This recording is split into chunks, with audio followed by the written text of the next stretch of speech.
Sir எனக்கு ALP லக்னம் மேஷ லக்னமாக செல்கிறது சார், நான் என்ன சார் சாப்பிடலாம் அப்படின்னு கேள்வி கேட்டீங்கன்னு வச்சுக்கோங்களேன். சுடு சாதம் அதிகமாக சாப்பிட வேண்டும்.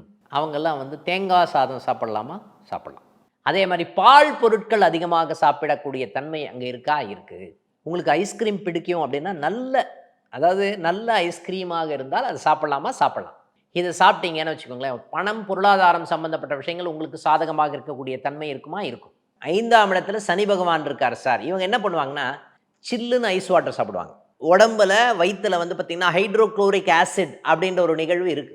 அந்த ஹைட்ரோகுளோரிக் ஆசிட் தான் வந்து என்ன பண்ணுது, உணவை ஜீரணிக்கக்கூடிய தன்மையை கொடுக்கிறது. அப்போ இந்த இடத்துல நம்ம ஐஸ் வாட்டர் சாப்பிட்டோம்னு வச்சுக்கோங்களேன், என்ன நடக்கும்?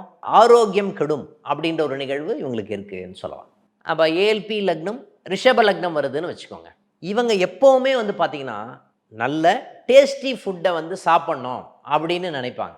இதனாலேயே வந்து பார்த்தீங்கன்னா, இவங்களுக்கு நோய் சம்பந்தப்பட்ட விஷயங்கள் பீடிக்கக்கூடிய தன்மை அப்படின்ற ஒரு விஷயம் இருக்கான்னா ஜாதகத்தில் இருக்கு. காரணம் என்னன்னா, 6ஆம் இடத்துக்குரியவன் சுக்கிர பகவானாக வருவர். ஜாதகருடைய உணவு முறையே நோய்க்கு காரணம் அப்படின்ற ஒரு நிகழ்வு இங்க வருது.